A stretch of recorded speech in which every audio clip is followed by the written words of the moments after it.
안녕하십니까. 성기영의 경제쇼 아나운서 성기영입니다.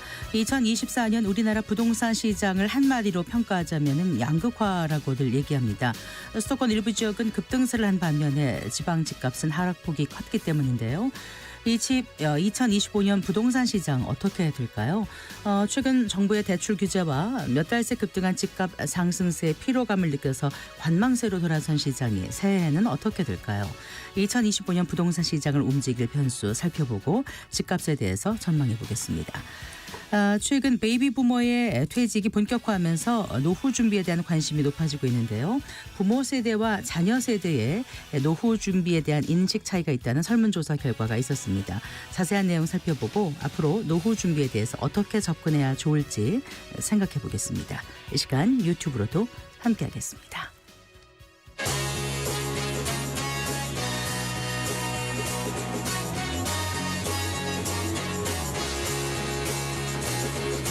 경제 시야를 넓혀드립니다. 투자의 지름길을 안내합니다. 돈 되는 정보를 발견하는 시간. KBS 1라디오 경제쇼.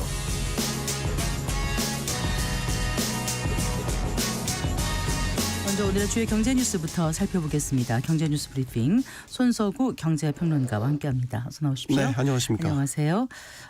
법원이 오늘 오전에 윤석열 대통령에 대한 체포영장을 발부했습니다. 네, 그렇습니다. 서울 서부지법 이순영 영장 전담 부장판사 오늘 오전이었습니다. 공수처가 윤 대통령에 대해 청구한 체포영장 발부했습니다. 네. 현직 대통령에게 체포영장이 발부된 것은 헌정사상 처음입니다. 법원은 이와 함께 또 서울 한남동에 소재한 대통령 관저에 대한 수색영장도 발부했습니다. 네. 이 법원의 체포영장 발부는 윤 대통령에 걸려 있는 내란 혐의가 어느 정도 소명됐다고 판단한 것으로 해석이 되고 있고요. 아울러서 윤 대통령이 지금 공수처의 출석 요구에 계속 불응을 하고 있기 때문에 조사를 진행하기 위해서는 강제적으로 신병 확보가 불가피하다 이렇게 판단한 것으로 풀이됩니다. 네. 법원이 허가한 영장 유효 기간이 내년 1월 6일까지인데요. 공수처는 실제 영장 집행 시기에 대해서는 아직 정해지지 않았다. 이렇게 밝혔습니다. 여러 상황을 검토해서 신중하게 결정하겠다는 입장을 내놨고요. 지금 집행 과정에서 경호처와의 충돌 가능성과 관련해서도 검토와 논의를 해봐야 될 사항이라면서 조심스러운 입장을 나타냈습니다. 네. 공수처는 현재 공조수사본부를 꾸리고 있는 경찰 국가수사본부와 경찰 기동대회 지원을 받는 방안 등을 논의할 계획이고요. 대통령 경호처에서 집행을 방해하는 것이 공무집행 방해에 해당한다는 내용의 경고성 공문도 보낼 예정입니다. 네. 일단 윤석열 대통령 측에서는 체포영장 발부에 강력히 반발하고 있는 상황이죠. 네, 윤석열 대통령 변호인단은 법원의 영장 발부에 대해서 수사권이 없는 수사기관에서 청구해 발부된 체포영장과 압수수색영장은 법을 위반해서 불법 무효다 이렇게 반발했습니다. 네. 이에 따라서 법원의 체포영장 발부에 불복해서 헌법재판소에 권한쟁의심판과 체포영장 효력정지 가처분을 신청할 예정입니다. 네. 이런 가운데 여야가 국정 안정을 위한 국정협의체 구성에 합의했다고요? 네, 오늘 오후였습니다. 권영세 국민의힘 비상대책위원장 또 이재명 더불어민주당 대표가 국회 본청에서 우원식 국회의장 주재로 여야 양당 대표 회동을 가졌는데요. 이 자리에서 국정협의체 구성에 합의했습니다. 국정협의체 출범을 위해서 양당 정책위 의장과 비서실장 또 국회의장 비서실장 정무수석 또 정부 측 국무조정실장이 참여하는 실무협의를 진행하기로 했고요. 네. 민생, 경제, 외교, 안보 등 각 분야별로 안건을 정리한 뒤에 우원식 의장과 양당 대표가 참여하는 협의체를 공식 발족하기로 했습니다. 네. 네, 여야는 또 여객기 참사 수습을 위한 국회 차원의 대책위를 구성해서 대응하기로 했습니다. 이 대책위에서는 피해자 신원 확인 또 책임자 면책 등을 신속하게 처리하는 방안을 정부와 협의하기로 했습니다. 네. 자, 경제 뉴스 살펴볼게요. 이달 소비자 물가 상승률이 1%대를 유지했다고요? 네. 통계청에 따르면 12월 소비자 물가 1년 전에 비해 1.9% 올랐습니다. 이렇게 되면 이제 9월부터 넉 달 연속 1%대 물가 상승률을 유지하게 되는 거니까 비교적 물가는 안정된 흐름을 이어가고 있다 이렇게 볼 수 있겠고요. 올해 전체 연간 소비자 물가 상승률은 2.3%를 기록했습니다. 물가 안정 목표 기준이죠. 2%를 여전히 웃도는 수준이긴 하지만 그래도 연간 상승률 기준으로 보면 4년 만에 가장 낮은 수준으로 떨어진 겁니다. 네. 올해 돌아보면 물가 참 우여곡절을 겪었죠. 여름 같은 경우는 폭염 또 폭우 영향으로 뭐 과일, 신선 야채 등 농산물 가격이 급등을 하면서 물가 관리에 애를 먹었었죠. 농산물 물가 올해 10.4%가 올랐습니다. 14년 만에 가장 높은 상승률을 기록한 것이었고요. 뭐 귤과 사과 가격 각각 40%대 30%대 급등을 했고 배 같은 경우는 무려 70% 넘게 상승률을 기록하기도 했습니다. 네. 배추도 25%가 올랐고요. 자, 이렇게 농산물 가격이 급등했음에도 석유류 가격이 1% 이상 하락을 하면서 전체 물가 상승률은 1%대로 좀 안정된 흐름으로 내려왔다 이렇게 볼 수 있겠습니다. 하지만 최근에 이제 원달러 환율이 급등하면서 고환율이 다시 물가를 자극할 여지가 크지 네, 않습니까? 맞습니다. 이달부터 사실 일부 좀 영향을 미쳤다라고 봐야 될 것 같습니다. 물가 상승률이 1%대를 유지하기는 했지만 1.9%까지 올라갔거든요. 그러니까 다시 2%대에 지금 근접하고 있단 말이죠. 지난 10월 같은 경우는 상승률이 1.3%까지 떨어졌었어요. 네. 근데 지금 따지고 보면 두 달 만에 0.6%포인트가 더 오른 거니까 다시 상승 압력을 받고 있다라고 볼 수 있고요. 물가에 가장 많은 영향을 주는 게 아무래도 석유류 가격입니다. 네. 이달에 1%가 올라서 지금 넉 달 만에 상승 전환을 했어요. 이것도 물가 관리에 좀 부담으로 작용할 것으로 보이는 게 아무래도 이제 겨울철이잖아요. 난방을 위한 에너지 소비가 좀 많은 시기니까 이럴 때 석유류 가격이 상승 전환한 거는 좀 물가에 상승 압력으로 작용할 여지가 있다라고 보이고요. 네. 여기에 더해서 이제 원달러 환율이 급격히 짧은 기간에 오른 여파가 이제 다음 달부터 아마도 본격적으로 물가의 압력 요인으로 작용할 것으로 보입니다. 오늘 한국은행에서 물가 상승 회의 점검 회의를 열었습니다. 이 자리에서 다음 달 소비자 물가 상승률에 대해서 최근에 환율 영향에 대해서 언급을 했습니다. 고환율 등으로 앞으로 물가 상승률이 좀 더 높아질 가능성이 있다라는 전망을 내놨습니다. 아무래도 내년 물가 관리 최대 변수는 환율이 될 것으로 보입니다. 네. 자, 대출 규제 여파로 서울에서도 아파트 거래량이 감소세가 계속 이어지고 있다면서요? 네, 국토교통부가 오늘 11월 주택 통계를 발표했는데요. 이걸 보면 서울 아파트 매매량 3,773건, 그래서 전월보다 5.7% 감소했습니다. 네. 이제 서울 아파트 매매량을 보면 7월에 10,000건 가까이 육박을 했다가 8월을 기점으로 해서 이제 쭉 하락하는 넉 달 연속 감소를 하고 있는 그런 추세입니다. 서울을 포함한 수도권 아파트 매매량도 전월 대비 16%가 감소해서요. 14,600건까지 감소했고요. 네. 전국 단위로도 아파트 매매량은 한 달 전보다 15.2%가 줄어들었습니다. 36,000여 건까지 떨어졌습니다. 전국 아파트 거래량이 이처럼 감소한 것 아무래도 정부의 대출 규제 여파로 풀이됩니다. 지난 8월 부터 뭐 디딤돌 버팀목 대출 금리를 상향 조정을 했고 9월 같은 경우는 DSR 2단계를 시행을 했죠. 이런 강력한 대출 규제 기조가 현재 이어지고 있는 상황입니다. 그 미분양 주택 상황은 어떻습니까? 네, 특히 이제 악성으로 분류되는 준공후 미분양이 계속 늘어나는 추세였거든요. 지난달에도 또 증가했습니다. 네. 18,644가구로 집계가 돼서요. 전월보다 1.8%가 더 많아졌습니다. 4년 4개월 만에 최대치고요. 지역별로도 눈에 띄는 게 있는데 서울에서 좀 많이 늘었어요. 네. 서울에서 준공후 미분양이 603가구로 집계됐습니다. 그러니까 절대치는 아직 작긴 하지만 전달과 비교해서 15%나 이게 늘어난 규모이고요. 다만 이제 경기도나 인천에서는 좀 줄었어요. 그래서 수도권 전체로 보면 악성 미분양은 한 달 전과 비교해서는 큰 차이는 없었습니다. 역시 문제는 지방이죠. 지방 준공후 미분양. 지난달 기준으로 14,802가구 집계돼서요. 네. 역시 전월보다 2.3% 늘었습니다. 이게 해소되지 않고 계속해서 적체돼 가고 있는 상황이거든요. 전국에서 준공후 미분양이 가장 많은 지역 전남으로 꼽혔습니다. 네. 자, 그리고 강원도 강릉과 부산을 잇는 동해선이 새해부터 전 구간 개통된다고요? 네, 이제 내일부터입니다. 강원도 강릉에서 이제 부산 부전역까지를 잇는 동해선이 전 구간 개통되는 거고요. 네. 기존에는 이제 부분 구간만 운영됐었어요. 그러니까 강릉부터 동해까지, 포항부터 부전까지 이렇게 운영되다가 딱 중간 지역 강원도 삼척부터 포항을 잇는 구간까지 이제 다 개통이 되면서 네. 한반도에 이제 그림상으로 보면 척추가 이제 철도로 이제 연결이 됐다 이렇게 볼 수 있겠습니다. 꽤 오래 걸렸어요. 2009년부터 공사를 시작한 거고요. 네. 15년 걸렸습니다. 네. 그래서 총 사업비 3조 4천억 원이 투입된 대형 국책 사업이었습니다. 이렇게 동해선 전 구간이 개통이 되면서 이제 강원도부터 부산, 경남까지 있는 이 지역이 일일 생활권이 됐다라는 의미가 있겠고요. 현재 이제 강릉에서 부산까지는 이제 앞으로 4시간 50분이 소요가 되는데 네. 내년 말부터는 이 지역에 KTX가 투입이 돼요. 그러면 더 빨라집니다. 이제 4시간 초반대까지 시간이 좀 줄어들게 되고요. 아무래도 이제 일일 생활권이 되다 보니까 동해선 개통에 따른 지역사회 기대감 상당히 큽니다. 그렇겠네요. 일단 동해안 경제권이 형성될 수 있다라는 기대감이 있고요. 또 강원도, 경상도 해안을 잇는 이런 관광 수요도 상당히 많이 발생할 것으로 기대가 돼서 이런 부분들이 이제 지역사회 경제 효과에 클 것이다. 이런 기대가 커지고 있습니다. 네, 잘 들었습니다. 고맙습니다. 감사합니다. 네, 손석우 경제평론가였습니다.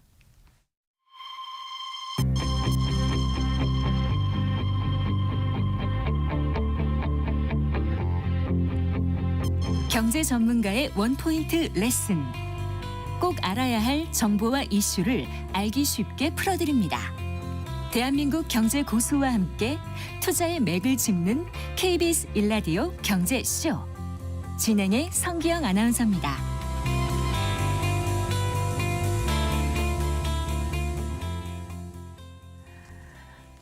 4시 17분입니다. 올 한 해 우리나라 부동산 시장 한마디로 요약하면 뭐 양극화라고도 할 수 있을 텐데요. 그렇다면 2025년 부동산 시장은 어떤 모습을 보일까요? 2025년 부동산 시장을 움직일 변수들을 살펴보고 또 실수요자들은 어떤 기준으로 부동산 시장을 바라봐야 할지 2025년 부동산 시장 전망해보는 시간 가져보겠습니다. 최상욱 명지대 겸임교수 겸 커넥티드 그라운드 대표 스튜디오에 모셨습니다. 반갑습니다. 예, 안녕하세요. 아유, 최상욱입니다. 올해 마지막 날에 이렇게 함께하게 되네요. 네, 불러주셔서 감사합니다. 감사합니다. 주셔서. 자, 이제 마지막 날인데 올 한 해 부동산 시장을 좀 정리를 해볼까요? 많은 일이 있었던 것 같은데 예, 좀 이렇게 쭉 한번 좀 살펴봤으면 좋겠습니다. 뒤집어서. 네. 분기별로 시장을 보면은요, 올해 1분기는 조금 위축세로 시작을 했습니다.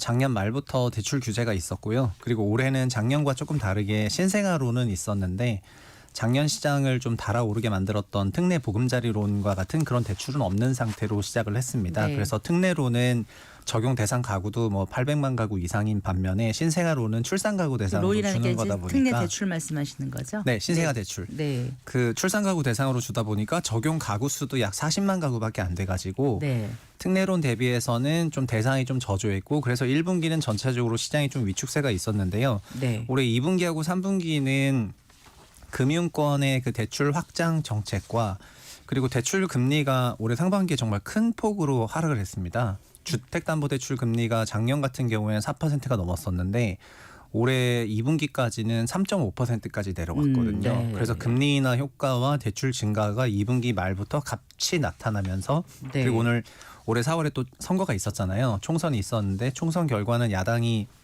상당한 의석을 차지했지만은 야당도 부동산에 관련해서 여러 규제책을 계속해서 쓸 것 같은 뉘앙스는 전혀 없었거든요. 그러다 네. 보니까 5월부터 야당에서 부동산 규제 완화 발언 나오기 시작을 하고 대출금리 내려가고 금리 대출이 튀면서 시장이 달아오르기 시작해서 7월 말까지 정말 엄청난 강세장이 있었습니다. 물론 이것도 서울 특정 지역에 좀 한정한 시장이었긴 하지만은 네. 전체 지수를 끌어올릴 정도로 강세장이 있었고요.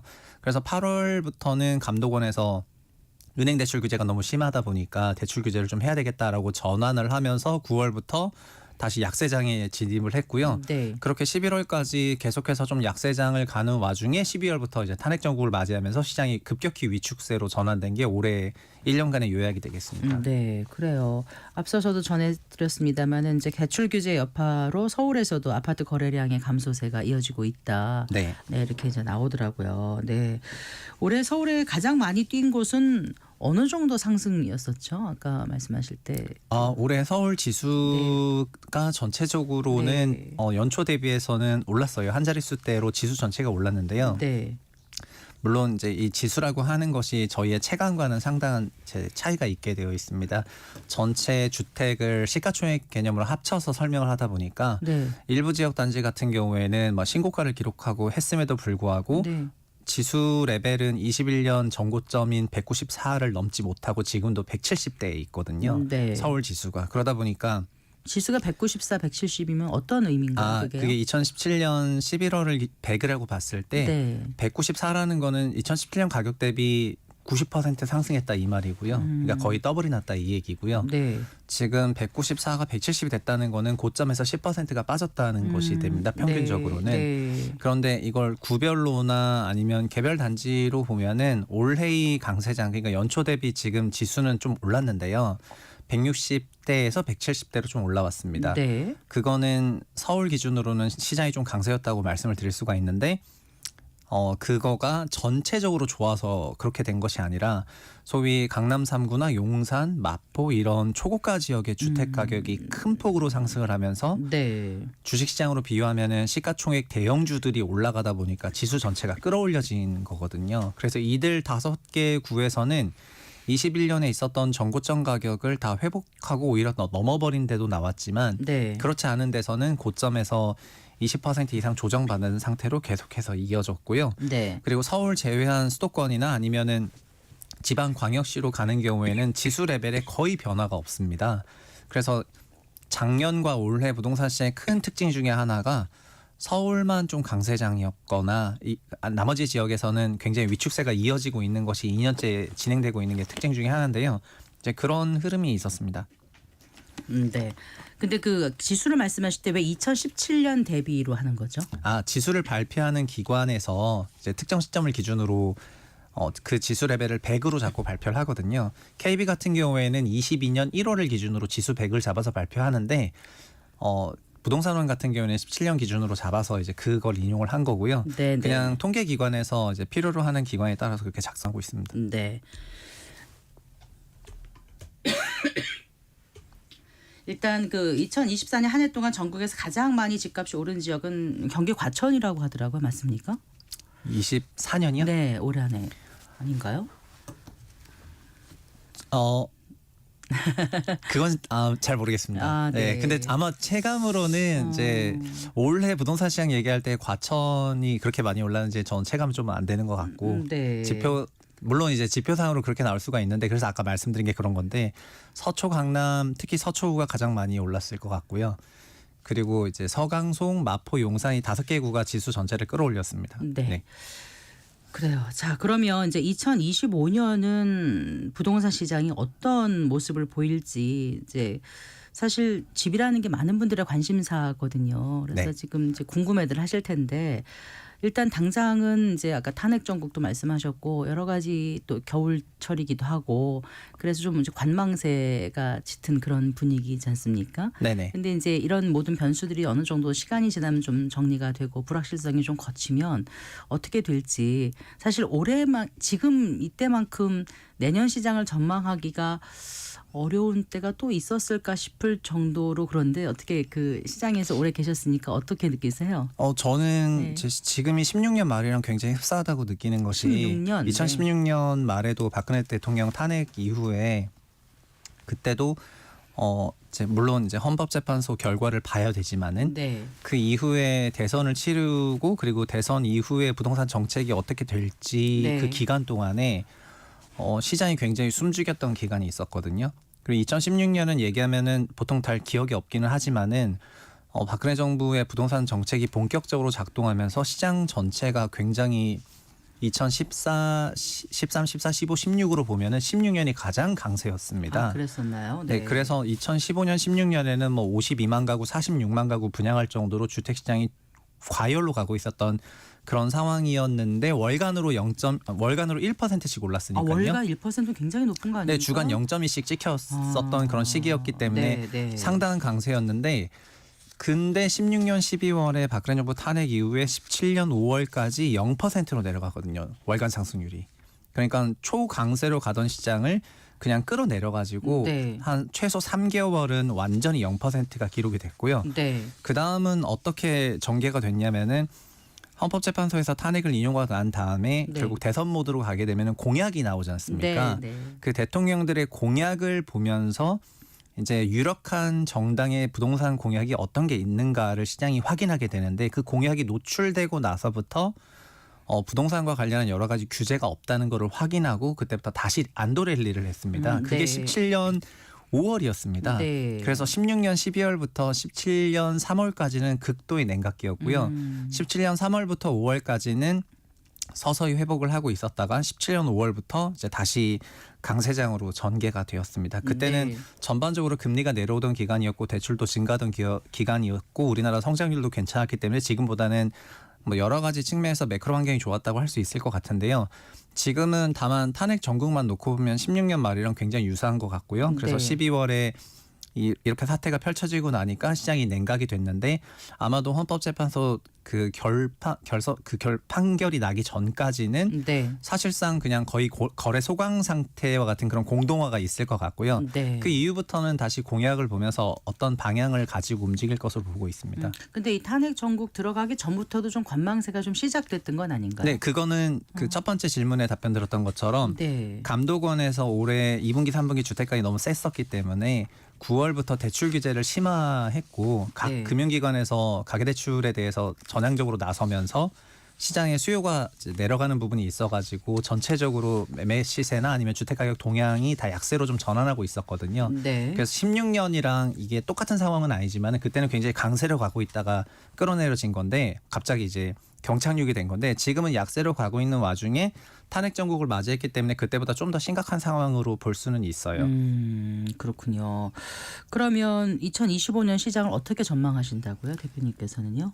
그래서 저는 그 질문을 정말 많이 받는데요. 네. 25년에 대해서 일단은 저 역시도 정책적인 불확실성이 있고 차라리 이제 그러니까 결국 대선을 할지 안 할지조차 지금 모르는 상태이기 때문에 그 부분이 일단은 일단락이 되는 것이 굉장히 중요하다고 생각하고요. 네. 그 전까지는 사실 전망이 크게 의미가 없는 그런 상황이 됐다고 생각을 합니다. 그래서 네. 지금의 전망은 기본적으로 전제를 깔고 있거든요. 이렇게 됐을 때 이렇게 될 거다. 저렇게 됐을 때 저렇게 할 거다. 이런 전제를 좀 깔고 있고요.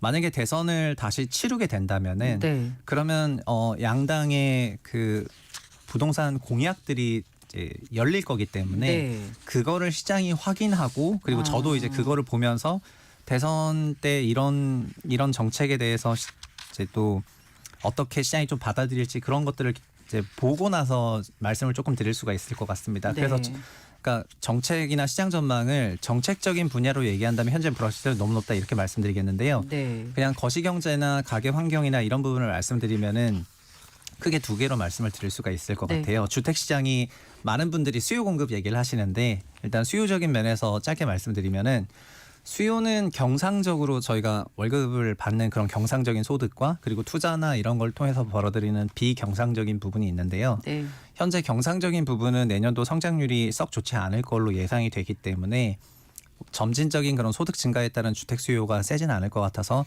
평년보다는 내년에 수요가 약할 것 같습니다. 다만 우리나라 투자자들이 2020년 이후부터 특히 미국 주식에 많이 투자하고 그리고 최근 들어서는 뭐 가상화폐랑 서울 부동산 가격이 상관성이 높게 나오는 그런 면모를 보이는 걸 보면은 네. 지금 올해 하반기에 미국 주식이나 가상화폐 시장이 너무 셌기 때문에 네. 구매력이 일부 있다 이렇게 해도 볼 수가 있을 것 같거든요. 그래서 이런 것들이 내년에 표출되는 시점은 아마도 하반기일 거라고 생각이 되고요. 상반기는 전반적인 불확실성 속에서 좀 약세장으로 갈 것 같고 네. 하반기는 이런 구매력이 시장에 드러나면서 어느 정도 방향을 가지고 움직일 것 같습니다. 네, 금리 인하라든가 대출 규제라든가 이런 거에 따라서도 조금 움직임이 있을까요? 어떻게 보세요? 네, 금리 질문하셨는데 그 금리는 이제 기준금리 같은 경우에는 한국은행에서 기준금리를 인하하기 전에 약 18개월 동안의 기준금리의 변화가 없었음에도 불구하고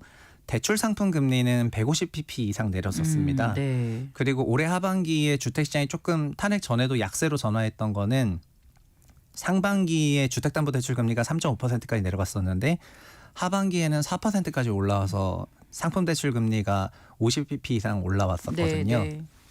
그리고 탄핵 이후에는 한국의 10년물 금리가 조금 올라가고 있는데 여러 가지 불확실성 때문에 그런 것 같고요. 지금은 이제 상품 대출 금리가 다시 3% 후반까지 조금 내려오고 있습니다. 네. 그래서 내년에 아마 기준금리는 뭐 중립금리라고 생각하는 2.5나 2.25 그 언저리에서 이제 할 것 같은데요. 근데 실제 상품 금리는 이미 기준금리 인하를 어느 정도 다 반영한 상태에서 왔다 갔다 하고 있어가지고 네, 네. 그래서 금리적인 부분에서는 큰 어떤 시장의 변수를 만들 것 같지는 않을 것 같습니다. 네. 일단 그 전월세 시장은 어떻게 전망하시는지 궁금해요. 매매 시장에는 많이 참여하지 않는다 하더라도 네. 전월세는 실수요 아니겠습니까? 월세는 내년에 좀 상승세가 있을 것 같고요. 네. 그리고 올해도 그랬었는데요. 전세는 내년에는 이제 상승세가 크진 않을 것 같습니다. 올해보다는 약할 것 같습니다. 왜 왜냐하면은 그렇습니까? 그 임차 시장 같은 경우에는 공급 효과를 조금 보게 되어 있는데요.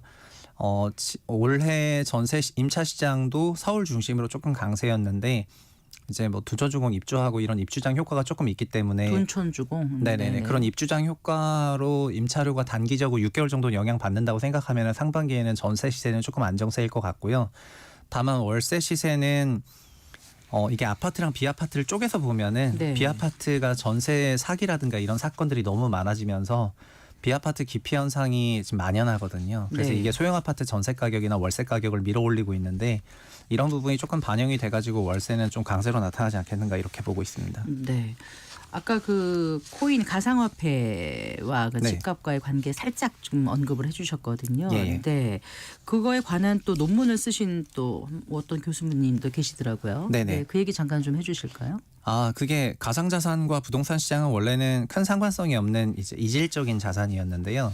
2020년 이후부터는 가상자산의 가격 그 변동성, 가격이 크게 튀면은 서울 부동산도 이제 시차를 두고 영향을 받는다는 것이 주 내용이 되겠습니다. 네. 사실은 이제 그림을 그려보면은 네. 주택 실거래 지수, 서울 아파트 실거래 지수하고 그리고 코인 가격을 그려보면은 2020년 이후에는 상관성이 꽤 높게 나타나요. 물론 그 상관성이 인과성을 의미하는 건 아니지만은 그걸 인과적으로 풀어서 말씀을 드리자면은 투자 소득도 비경상 소득이기 때문에 그것도 네. 수요에 작동을 하는 것이거든요. 네, 네. 그래서 이런 부분이 확실히 좀 작동을 한다 이렇게 말씀을 드리고 싶고요. 올해 7, 8월에도 신고가를 기록할 때 그때 이제 코인 가격이 한 77K였으니까 77,000불 정도였는데 네. 지금은 9만 불대에서 놀고 있으니까 아마도 이런 수요 구매력이 좀 잠재하고 있다 이렇게 보는 게 맞을 것 같고요.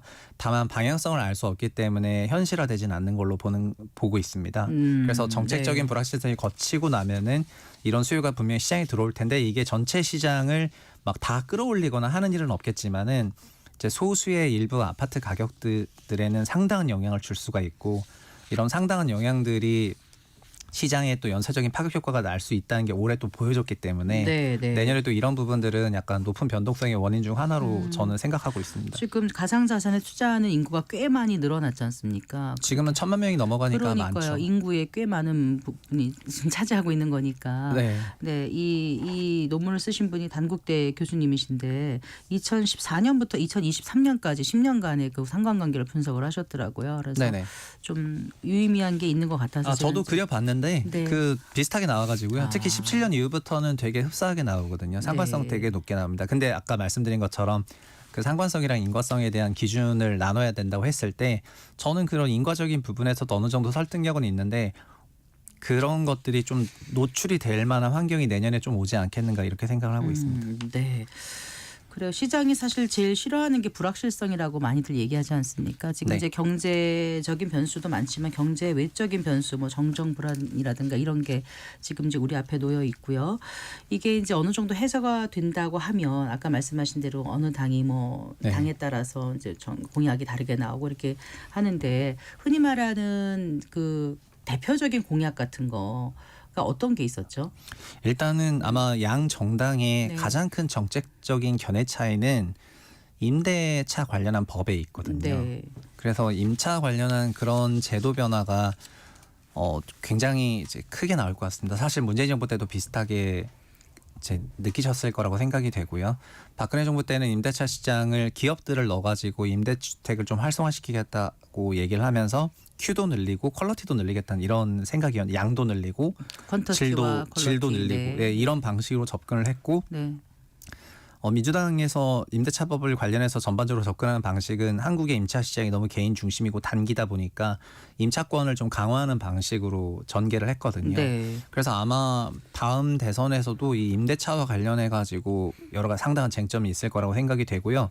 그런 게 벌써부터 좀 예상이 되다 보니까 이제 여러 언론들에서는 대선을 하게 된다면은 윤석열 정부 원래 대통령 공약에 임대차법을 개정하거나 전면 재검토하는 것들이 있었는데 그걸 못했던 거를 이제 그게 막 아쉽다는 톤으로 지금 기사들을 내고 있거든요. 그래서 아마 다음 선거에서도 이게 굉장히 초미의 정책이 될 거라고 생각을 하고요. 네. 전체적으로 윤 정부는 부동산의 공급에 좀 신경을 많이 써왔습니다. 네. 그래서 과거 문재인 정부는 구도심의 재건축 재개발에 대한 규제를 좀 강화했었다면은 윤석열 정부는 도시정비법 개정에서 재건축 빨리 할 수 있게 하고 네. 노후신도시 재건축법을 제정을 해가지고 네. 일기신도시 재건축을 할 수 있게 했기 때문에 그렇게 구도심 하긴 했는데 정비에는 이제 이게 그 그림을 그렸지만 결과물이 나오지 않은 상태잖아요. 그러니까 사실상 공급이 이렇게 실제로 많이 늘어난 게 아니고 2025년 지나서 2026년이면 공급이 줄어들 거라는 그런 기사가 계속 나오고 저희 방송 시간에도 했던 기억이 납니다. 네. 그래서 실제로 과연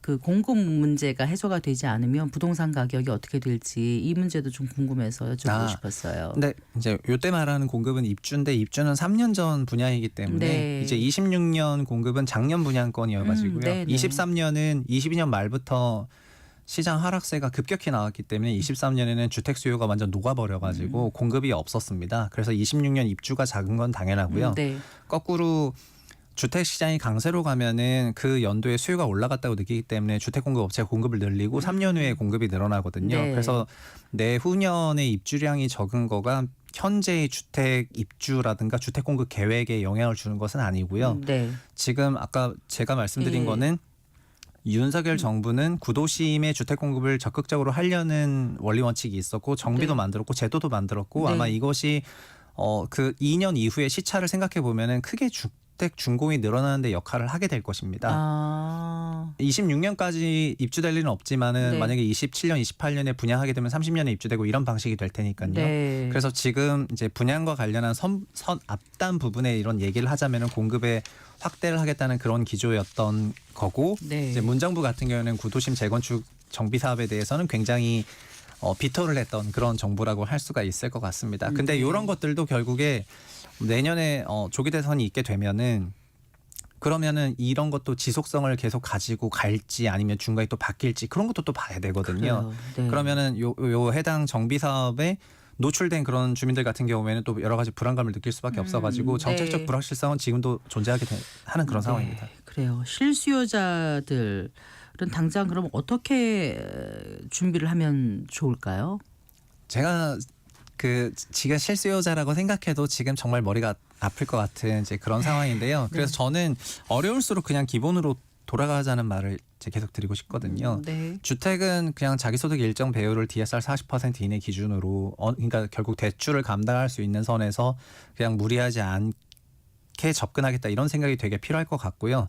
그리고 주택을 매수할 때는 실거주적인 측면에서 매수하는 게 가장 일반적인데 네. 그 마음 한켠에는 좀 주택 가격 상승에 대한 그런 기대감도 있거나 오를 만한 곳에 사두고 네, 싶은 또 시점도 좀 잘 사고 싶은 이런 그렇죠. 마음이 네. 되게 작동을 많이 하는데 네. 현재는 이 두 번째 그 마음을 약간 좀 내려놔야 되는 시기가 아닌가 싶습니다. 좀 불확실성도 많고 변동성도 크기 때문에 그리고 한국도 1%대 실질 성장하는 그런 국가로 가고 있다고 한다면은 과거 2010년대 그런 드라마틱한 주택 가격 상승을 기대한다기보다는 그냥 명목 성장률만큼만 완만하게 갈 거라는 그런 생각을 하시고 이제 주택 시장을 대응하시는 게 맞을 것 같습니다. 명목 시장만큼 완만하게 갈까라고 생각하면은 사실 대출을 받아서 살 필요는 없다고 보시는 건가요? 아니요, 그건 아니에요. 네. 한국의 명목 성장률은 지금 물가 1.9고 실질로 1.9면은 3.8%라는 거거든요. 네. 그래서 그럼 3%대 후반의 명목 성장을 보인다는 거는 그거는 자산 가격 전체로 보면은 주택에 대해서 이제 꼭 그게 가격이 올라서 산다기보다는 제가 네. 드리고 싶었던 얘기는 가격 상승에 대해서 막 그거에 대해 비중을 두시기보다는 4년 이상 장기 임대차와 주거 안정이라는 그 밸류가 네, 있으니까 네. 그거에 좀 더 포커싱 하시는 게 좋을 것 같고 무리하지 말라는 거는 과거에는 상승에 대한 기대감이 컸다면 무리를 했겠지만은 지금은 네. 그게 아니기 때문에 자기 소득의 한도 안에서 적절하게 대응하시는 게 좋을 것 같고 투자는 저라면은 네. 더 명목 상승이나 기대 수익률이 높은 자산이 지금 많이 열려 있고 해외 투자에 대해서도 사람들이 굉장히 편안하게 할 수 있는 시대가 됐으니까 네. 그런 거를 좀 잘 분리해서 대응하시면 좋겠습니다. 알겠습니다. 말씀 잘 들었습니다. 고맙습니다. 네, 감사합니다. 네, 최상욱 명지대 교민교수 겸 커넥티드 그라운드 대표와 함께했습니다.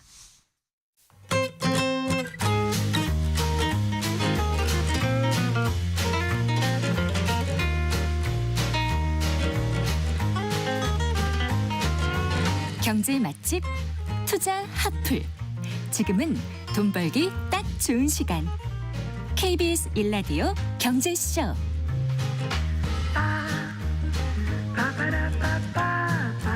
100세 시대 행복한 노년을 위해서 건강과 노후 대비가 무엇보다 중요할 텐데요. 은퇴 이후 노후 자금 마련을 위해서 돈 관리 계획 구체적으로 세워보는 시간 갖겠습니다. 오늘도 미래에셋 투자와 연금센터의 김동혁 상무와 함께하겠습니다. 어서 나오십시오. 네, 안녕하십니까? 안녕하세요. 오늘 그 부모 세대와 그 자녀 세대의 그 노후 준비에 대한 인식 차이를 주제로 좀 말씀을 해주신다고 들었어요. 네, 맞습니다. 이제 솔직히 이제 노후 준비하는 입장에서 보면은 자녀가 눈에 아른아른하잖아요.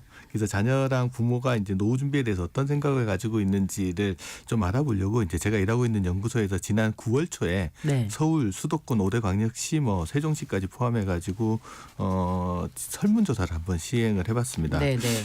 이번 설문조사에서 이제 자녀 세대랑 부모 세대가 이제 노후 준비에 대한 어떤 생각을 가지고 있는지를 보려고 일단 만 25세부터 39세 사이의 주니어 네. 근로자 600명 하고요.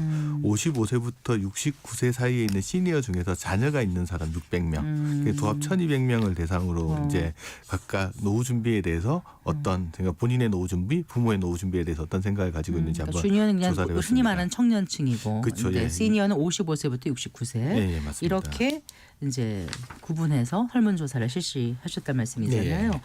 자, 그럼 하나씩 좀 설문조사 결과를 살펴볼까요? 예, 예. 그럼 이제 첫 번째 제일 궁금해하는 게 노후 준비하시는 분들 한 달 생활비 얼마나 필요하나? 그 꼭 물어보실 것 같습니다. 그렇죠. 얼마 필요해? 솔직히 네. 이제 이게 정답이 있는 건 아니라서 네. 각자 자기 나름대로 필요한 생활비 규모가 정해져 있을 텐데 그래도 많이 물어보시는 거라서 저희도 이제 한번 물어봤습니다. 이제 시니어 세대들한테 자신들 노후 생활비로 한 달에 얼마 정도가 필요할 것 같냐라고 네, 이제 네. 물어봤더니 월 평균 한 329만 원 정도 필요하다는 답변들이 나왔습니다. 네. 근데 반면에 이제 주니어 세대들한테 네. 부모님이 노후 생활하는데 어느 정도 생활비가 들어갈 것 같냐, 쓸 것 같냐. 부모님의 생활비, 노후 생활비 규모를 물어봤더니 네. 266만 원 정도 나왔습니다.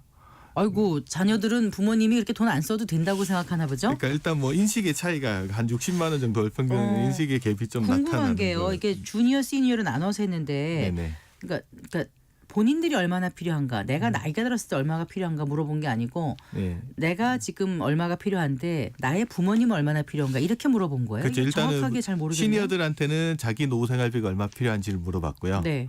주니어들한테는 그들의 부모님이 노후 생활하는데 들어가는 생활비 규모가 어느 정도 필요하냐. 그래서 주니어들 입장에서도 이제 부모님의 노후 생활비에 대한 관심들을 좀 가져야 될 필요들이 있어서 그렇게 한번 질문을 해봤더니 네. 시니어들이 생각하는 생활비 규모에 비해서 그러니까 지금의 주니어들이 자기 부모들에 대해서 생각하는 생활비 규모가 좀 더 작게 나왔던 것들이 네. 좀 특이한 점이었고요. 네. 그다음에 이제 노후 생활비를 어떻게 마련할 거냐에 대한 질문들을 던져봤을 때 보통 이제 국민연금 가지고 노후 생활비를 마련하겠다라는 분들이 꽤 있으시잖아요. 시니어 네, 세대들 네. 같은 경우에 한 43.3%가 국민연금과 같은 5대 공적연금으로 이제 노후 생활비를 마련하겠다라는 생각을 가지고 있는데 주니어 세대들이 한테 이제 부모님들 노후 생활비 어떻게 마련할 것 같냐? 라고 하는 질문을 던졌더니 21.8% 정도만 국민연금 같은 공적연금에 의지할 거라고 믿었어요. 그러니까 네. 주니어 세대들이 이제 국민연금에 대한 신뢰도가 상당히 낮다 보니까 부모님 세대들한테 또 약간 영향을 부모님 세대들이 노후 생활을 어떻게 할 건지에도 약간은 영향을 미치고 있는 것 같습니다. 그 부분이. 네. 예. 그러니까 노후 생활비에 대해서 주니어 세대와 시니어 세대들의 생각에 간격이 꽤 있네요. 예, 그렇습니다. 네. 그러면 이제 주니어 세대들은 그 부모님의 노후 생활비 말고 자신들의 노후 생활비로 그럼 얼마를 생각하고 있던가요? 이것도 궁금해가지고요. 부모님은 또 작게 쓴다고 그러고 본인은 많이 쓴다고 할 것 같아서 한번 여쭤봤거든요. 그 질문을 해봤는데 주니어 세대들은 이제 향후 본인 노후 생활비로 월 평균 한 288만 원 정도. 네. 그러니까 부모님 노후 생활비를 한 266만 원 정도 쓴다라는 거랑 비교하면 조금 많은 정도 수준인 건데 또 궁금한 건데 주니어 세대들 입장에서는 그 아직 젊잖아요. 그래서 혹시 자신들의 자녀들한테는 네. 나중에 노후 생활비 지원을 받을 수 있을 것 같냐? 거의 못 받을 거라고 대답했을 것 같은데요. 맞아요. 실제 10명 중에 9명 정도가 한 88.2% 정도가 자기 자녀들한테 노후 생활비 지원받을 거라는 생각은 거의 안 하는 걸로 나왔습니다. 네. 그럼 노후 준비 정도에 대한 만족도 이런 것도 조사하셨나요? 그렇죠. 시니어 세대들한테 이제 경제적인 측면에서 노후 준비가 잘 되어 있냐? 라고 물어봤더니 한 32% 정도가 긍정적인 답변. 그러니까 3명 중에 1명 정도가 긍정적인 답변을 했고요. 주니어 세대들한테는 부모님이 경제적인 측면에서 노후 준비가 잘 되어 있다고 생각하냐. 그러니까 부모님의 노후 준비 정도를 한번 물어봤더니 한 43% 정도가 긍정적으로 답을 했어요. 그래요? 생활비 규모는 조금 부모님이 작게 쓴다고 생각하고 노후 준비는 좀 더 잘 돼 있다라고 약간의 낙관적인 편향들은 약간 있는 것 같습니다. 네. 예. 또 어떤 설문이 있었습니까? 요즘 이제 부모님의 노후가 자녀 결혼에도 영향을 미친다는 이야기들이 많이 나오거든요. 그게 무슨 얘기죠? 그러니까 부모님이 노후 준비가 잘 안 돼 있으면 자녀가 결혼하기 힘들다. 요즘은 심지어 어떤 이야기도 하냐 그러면 이제 자녀들이 결혼할 때 배우자 되는 분한테 부모님 노후 준비가 잘 되어 있는지 물어보는 경향들도 있다라고 이야기하거든요. 잘 되지 않은 그게 이제 자녀들한테 부담으로 돌 수 있다고 생각해서 그렇죠. 미리 물어보고 확인하나 보죠. 지금 20대 중후반이면 하나나 살기르자 세대에 해당되기 때문에 네. 결혼하면 심지어 심한 경우에는 4명 정도를 모셔야 되는 상황이 발생할 수도 있잖아요. 부모님이. 그러다 보니까 이제 부모님의 노후 준비가 자신들의 미래의 척도가 될 수도 있는 상황이라서 그런 자녀들 이야기들을. 괘씸하다 이렇게 생각할 만은 꼭 그렇게 생각할 건 아니군요. 그렇죠. 자기들 네. 입장에서 부담스러운 일이니까 이런 네. 이야기가 많아서 이번에 설문조사를 하면서 한번 여쭤봤어요. 네. 이게 정말 그런 생각을 하고 있는지 궁금해서 시니어 세대들 대상으로 해서는 본인의 노후 준비가 자녀의 결혼에 결정적인 영향을 미쳤거나 네. 혹은 미칠 거라고 예상하느냐. 네. 이 질문을 던져봤더니 응답자 중 9.3%는 매우 그렇다라고 답을 했고 한 37.3%가 대체로 그런 편이다라고 해서 한 절반 가까운 응답자가 영향을 미칠 거라고 말을 했고요. 네. 실제 주니어 세대 입장에서는 부모님의 노후 준비 정도가 본인의 결혼에 영향을 미치거나 미칠 거라고 보느냐라고 물었더니 매우 그렇다라는 답변 비중이 15.7% 상당히 높게 나왔고요. 네. 대체로 그런 편이다는 답변도 한 35.7% 정도 돼서 네. 절반 이상이 부모님의 노후 준비가 자신의 결혼에 어느 정도 영향을 미칠 거라고 생각을 하고 있는 걸로 나왔습니다. 그렇군요. 그 부모를 경제적으로 지원하고 있는가 뭐 이런 질문도 있지 않았을까요? 그렇죠. 이제 부모님에 대한 경제적 지원 여부에 대한 것들도 질문을 한번 던져봤습니다. 그래서 네. 주니어 세대들한테 부모님한테 용돈을 드리거나 정기적으로 생활비 지원을 하고 있느냐고 물어봤더니 응답자 중에 한 35.3%가 그렇다. 네. 라고 답을 했어요. 그러니까 3명 중에 1명꼴은 하고 있다고 답을 했는데 반대로 시니어 세대들한테 현재 자녀들로부터 용돈이나 생활비 지원을 받고 있느냐 라는 질문을 던졌더니 네. 9.7% 정도만 그렇다라고 답이 돌아왔습니다. 그래서 네. 시니어 세대랑 주니어 세대 간의 경제적 지원에 대해서 뭘 경제적 지원이라고 생각하는지에 대해서 약간의 인식 차이는 좀 있지 않나? 이 설문 결과를 보고 그런 생각을 좀 해봤습니다. 네. 네. 지원 방식은 어떻든가요? 보통 이제 부모님을 경제적으로 지원한다고 답한 이제 주니어들한테 이제 지원 방식을 한번 물어봤더니 정기적으로 지원한다라고 답한 사람이 한 67.5%. 네. 3명 중에 2명은 그렇게 답을 했고 정기적인 지원자들 중에서 이제 월 단위로 생활비 드린다는 분이 92.3%로 가장 많았습니다. 네. 네. 반면에 이제 비정기적으로 지원한다고 답한 사람도 한 40.6% 정도 됐는데 이들은 이제 주로 명절날이나 가족 행사가 있을 때 네. 비정기적으로 이제 부모님한테 용돈을 드린다고 한 답변 비중이 한 62.8%로 가장 많이 나왔습니다. 네. 그리고 또 자녀한테 경제적 지원을 받고 있는 시니어들 있잖아요. 시니어 세대들 중에는 정기적으로 지원을 받고 있다고 답한 비율이 한 70.7%? 10명 중에 7명 정도 됐고 네. 이들은 대부분 이제 월 단위로 지원을 받고 있고요. 비정기적으로 받는다는 사람은 한 34.5% 정도 됐는데 명절날 가족 행사 때 지원 받는다라고 한 60% 정도가 답했습니다. 그 지원 금액은요? 이거 돈 되게 중요하잖아요. 그래서 자녀들 중에 이제 부모님한테 용돈 생활비 드린다고 한 친구들한테 이제 분들한테 얼마 정도 지원을 해주고 있느냐, 한 해 얼마 정도 지원해주냐 이제 주니어 세대들한테 물었더니 네. 지원 금액이 연평균 400만 원 정도 되는 걸로 나왔습니다. 네. 응답자 중에는 한 200만 원 미만이라고 답한 비율이 한 42%로 가장 많았고요. 그래도 좀 많이 한다는 분들은 연평균 1,000만 원 이상 오. 지원한다고 하는 응답자도 한 17.9% 정도 네. 되는 걸로 나왔습니다. 반면에 이제 자녀에게 경제적 지원을 받고 있다는 시니어들한테 물어봤더니 연평균 한 320만 원 정도 지원받고 있다라고 답을 했고요. 절반 정도는 한 200만 원 미만 받는다고 했고 네. 1,000만 원 이상 지원받는 비율은 한 6.9%에 불과했습니다. 이 자녀와 그 부모와 너무 다르네요. 그러니까 세대 간의 격차가 있는 거 바로 자기 부모나 바로 자기 자녀를 이야기하는 거는 아니기 때문에 그렇습니다. 그렇겠네요. 네. 그러면 이 금액에 대해서는 좀 만족스러울까요? 주니어 세대한테 이제 부모님한테 드린 경제적 지원 금액에 스스로 만족하냐라고 물어봤더니 한 34% 정도 3명 중에 1명은 만족한다고 했고 30% 정도는 만족하지 않는다라고 답을 했고요. 시니어 네. 세대들한테는 자녀한테 받은 경제적 지원에 만족하느냐는 질문에 절반 이상이 만족한다라고 답을 그래요? 했습니다. 그래서 부모님들은 네. 자녀한테 조금이라도 받는 것 자체에 많은 만족감들을 보인다고 네. 했고요. 불만족한다고 답하는 비율은 8.6%밖에 안 되는 걸로 네. 나왔습니다. 네. 그 경제적으로 지원하지 않는 주니어 세대도 꽤 되잖아요. 예. 왜 안 한다고 하던가요? 그것도 궁금하잖아요. 그러니까 자녀들 입장에서 부모님 그래도 지원해주고 싶은 마음은 조금은 있을 텐데 못하는 이유에 대해서 이제 한번 주니어 세대들한테 물어봤는데 못하는 주니어 세대가 한 64.7% 정도 되거든요. 그들한테 그 이유를 물어봤을 때 가장 많이 나온 게 뭐냐면 부모님을 지원할 만큼 소득 수준이 아직 되지 않는다. 한 40.5% 정도 네. 됐고요. 다음으로는 이제 부모 지원도 중요하지만 결혼이나 내 집 마련이 먼저라고 생각한다. 예. 라고 답한 사람이 한 24.2%.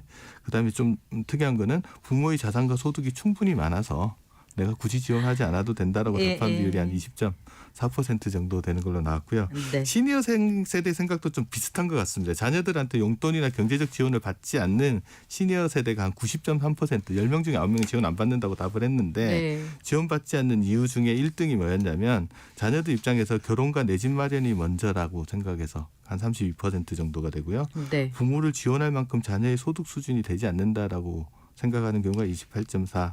그다음에 부모의 자산과 소득이 충분히 많아서 아직까지 뭐 지원받을 필요 없다라고 하신 분이 한 20.5% 정도 되는 걸로 나왔습니다. 그래서 현재 이제 경제적 지원을 하지 않는 주니어 세대한테 향후 지원 의향이 있냐? 네. 이것도 물어봤더니 절반 정도가 있다라고 답을 했고요. 반면 경제적 지원을 받지 않는 시니어들한테 향후 자녀한테 경제적 지원을 받기를 바라느냐, 의향이 있냐라고 물었더니 86.7%가 없다라고 답을.